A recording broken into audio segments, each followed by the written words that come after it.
So, not only am I an only child of immigrant parents, but I'm also adopted. And for most of my life, I felt like everything I did was meant to make all of their sacrifices worth it. Not only them moving countries and working hard to build the life they had, but literally choosing me as an adopted child. And throughout this time period, especially in my late teens when I was making bigger life decisions like the career I wanted and all of that stuff, I told myself that the dreams I was chasing were mine. Now, if I'm being honest and I look back, those dreams and the things I was chasing was always a storyline I created so I could sleep better at night to feel again like I was making their sacrifices for me worth it because of this deep pressure that I put on myself to ensure that I fulfilled what I believed my parents expected of me and probably from words that they expected from me as well. But the truth is, I was always chasing their dream, and now it's so clear to me. And of course, it was wrapped in love, it was wrapped in gratitude, and just generally the belief that if I succeeded, it would make everything they did for me worth something. And that,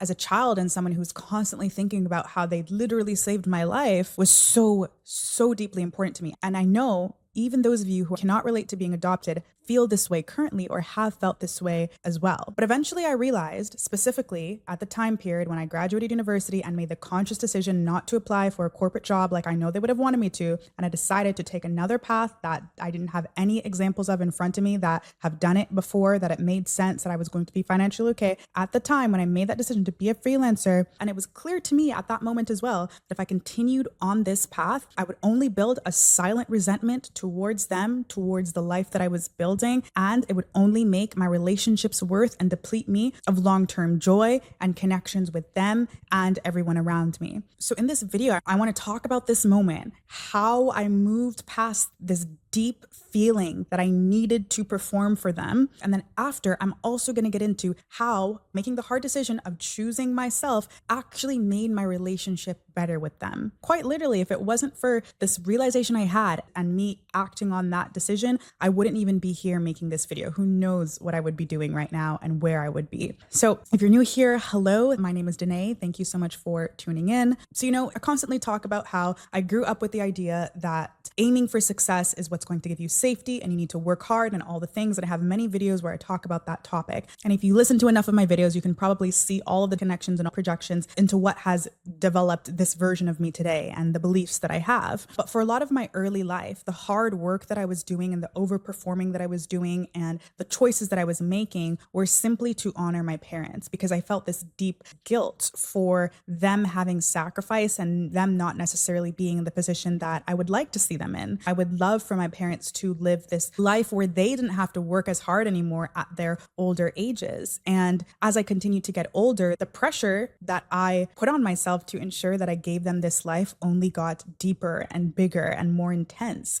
But the decisions also became more important. And this period of my life was filled with so much anxiety as well, because, being a fresh university graduate or in university and thinking about your future, it feels so uncertain. It feels so scary. Like that's the first time you're really confronted with adulthood and true responsibility. Like, okay, now I'm in the real world. I don't have school to fall back on. It's either you fall back on more school doing a master's or you figure this life stuff out. And at that time, I was really leaning into my self-development. I was journaling a lot. I was reading a lot. I was budgeting. I was just doing all the things to figure out, okay, what are the next steps? And a big thing that kept coming up was I don't really want what I think I've wanted, which is, having this cushy 6-figure job and working in the city. I knew what would make my parents happy if I told them I applied to this job. Like I remember having conversations where I applied to this fancy job or this thing, and I could see the joy and excitement in their faces. But deep down, I didn't feel really happy about that decision. I was like, I don't really want this. I have one video where I talk about every single job I've ever had and how much it paid. In that video, I break down kind of my thought process as to what led me to decide to freelance full time. The feeling and the deep knowing that this was the path for me was so undeniable that I had to verbally announce it to my parents because I also wanted to hold myself accountable on this journey that I was going on. I knew it would be a big thing because at the time I'm living in their home. I don't have a proper job, quote, and they are expecting me to make use of this degree that I just spent 4 years and took loads of money. I remember around this time when I knew it was imperative because there was some comments here and there like, oh, what are you doing? And I remember the last comment that was made before I decided, okay, I have to be honest about my decision where, my parents said something along the lines terms of, oh, so you're just going to waste your degree, because they were like, you're not applying for job applications, blah, blah, blah.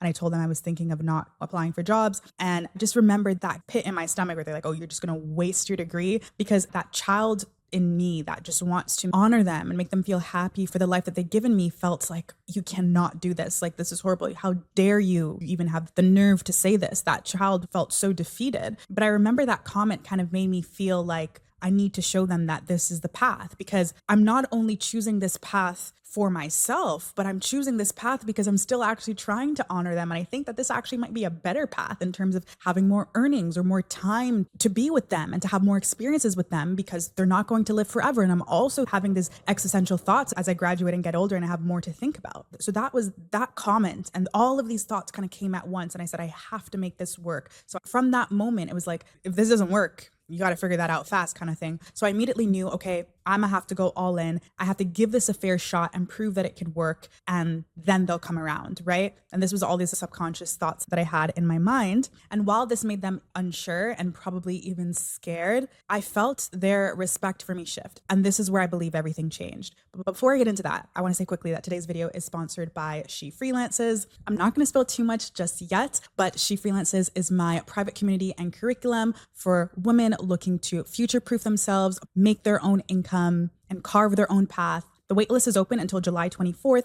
And if you sign up, you'll not only get early access and early access pricing, but you'll also get the chance to join a private masterclass with me, which I'm so excited about. So again, the link is in the description, but let's get back to the video. So here's the thing. Most of the time, love comes with silent expectations, and there's different childhood wounds or parts of ourselves that are trying to meet these expectations. And it's important to do the work to figure out what they are. Not to say that you have to change them or anything, but just to be aware of them, because then that can help you make better decisions moving forward. But what happens is most of us do not do this. We forget they exist. We internalize them, see them as our own, and forget that these expectations or these things were never ours to begin with and are only going to lead us further away from where we're meant to be. And when we are further away from where we're meant to be, it takes a toll on not just us, but our relationships and the way that we can show up for the people around us, aka our parents. The biggest mindset shift you have to make is that you can be grateful and pursue what feels right to you. Pursue what you know deep down is your path. And you know that, and no one else can make that decision for you. Not even your mother, who tells you, I birthed you and I know you more than you know yourself. This is the shift that I wish I understood then, but I so deeply understand now. Autonomy is what we owe the people who raised us. I'm going to say it again. Autonomy is what we owe the people who raised us. And they might not be willing to even want to say that or accept that yet, but that is the truth. Think about it. The whole point is to become someone who can walk through the world, make decisions, and own their life without the help of them anymore. That's the whole point of parenthood and raising a child. And you'll never be able to build that autonomy and give them that gift back basically for the work that they've done if you're just trying to fulfill things to get gold stars from people who aren't living your life. If they really love you, at some point, maybe it's years down the line, they'll eventually realize that this was the whole point. This is what they worked for: a free, independent, confident person running through the world with the lessons and gifts that they sacrificed to ensure that you had. And I'm blessed enough that although my parents were a little bit iffy, it wasn't as difficult as it is for some people who, in other ethnic groups or just in other circumstances where their parents, they might not ever come around. I know this to be true. Some parents will just never come around, but I do think a lot of us, more than we think, have a limiting belief of this. Like, if we actually just decided to stand on business and then pursue the path fully, we'd probably then go and achieving the thing and having a different version of success in the way that your parents saw it will probably get them over the line of understanding and accepting it and healing also that childhood wound or the honoring that you want to do that you haven't been able to do yet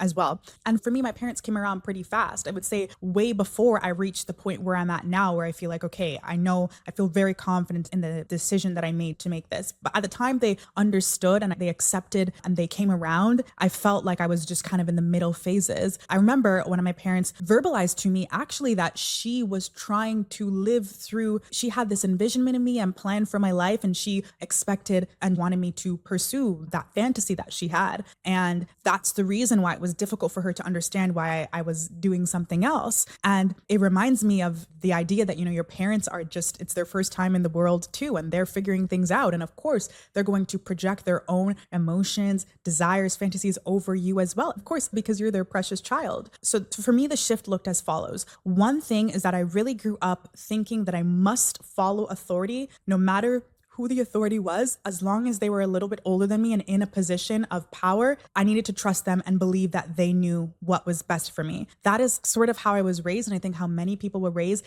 And unlearning that was so big for me, because as I got older, I realized, wait, a lot of people in authority are low-key kind of dumb or don't really have the best intentions for me. So I had to break this belief. And then personally, for me, the only true authority that I would fully adhere to is God. Second, I sort of built systems around who I actually was and not who I thought my parents expected me to be. This was important, and you have to do it in the little things. So in one of my other videos where I talk about people pleasing, I talk about how you can often fall into this performance of being a child, performance of being a daughter, performance of being a son, especially when you're living in the home. Because if you act in a certain way, they'll be more pleased than if you act in a different way, even if that different way is more aligned with them. And it could be as simple as what you eat for dinner. It could be as simple as your routine. But your routine that's true to you might not be exactly what your parents think is good or that pleases them. So what's important is that even in the little actions, you make those small decisions to act in what is true to you, and you continue to build those systems over time. You go through, even I know how hard it is, but you go through those moments where they're saying the small comments like, oh, you're doing that. Why are you drinking that? Why are you eating this? Like,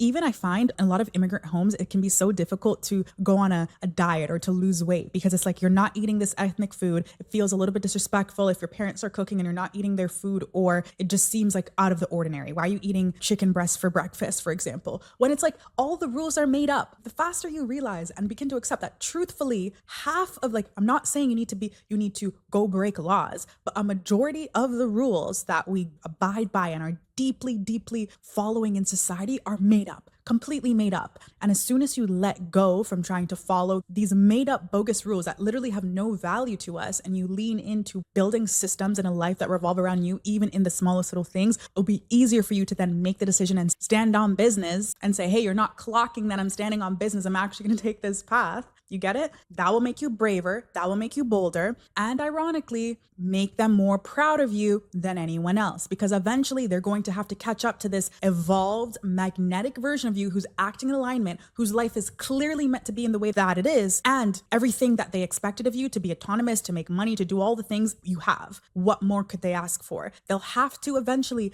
bend to this new path that you created. And that is the crux of what I want to remind each and every one of you who so kindly tune into my videos and listen to me, to think and try to pursue, because it's like so many of us waste our lives trying to make other people happy, whether it's your parents or not. Maybe you're thinking of someone completely different, not parents in this video, but whatever the case is, it's so important that you break free from these made up rules, these made up scripts, and make the decision every single day to choose yourself, because you know how powerful that is in your timeline and in your journey of then honoring them with where you end up. It's so much more difficult to honor them if you're constantly either trying to do the thing you want but living in guilt, or just completely living a life that is a complete lie to you and feeling resentment every day because you never made that choice to say, hey, I'm actually not going to do this anymore. It's not worth it. Shout out to some of the members and She Freelancers who have brought this up a couple times, because it really motivated me to just be a little bit more open and talk about these things. So listen, I'm not anti-tradition. In fact, I'm probably more traditional than you think, but I am pro-truth. And I think that in order to live out a true life, you need to be acting in alignment with your calling. And you can't act out your calling living basically a life that's someone's secondhand dream. It can work. You can live out this secondhand dream, and maybe they feel a sense of happiness, but you will always feel a deep sense of yearning, which will inevitably cripple the relationship with them. Even if you don't verbalize it internally, it will change the way that you act and feel towards them. At some point, you have to realize that your story starts with you. And I promise you, the people who matter, they will adapt. Whoever you're thinking about as I share my thoughts today. I assume that most good, normal, neutral parents' goal is to raise strong kids who can go out into the world and live a happy life. So this is me giving you permission to let them see what that actually looks like. We'll talk soon.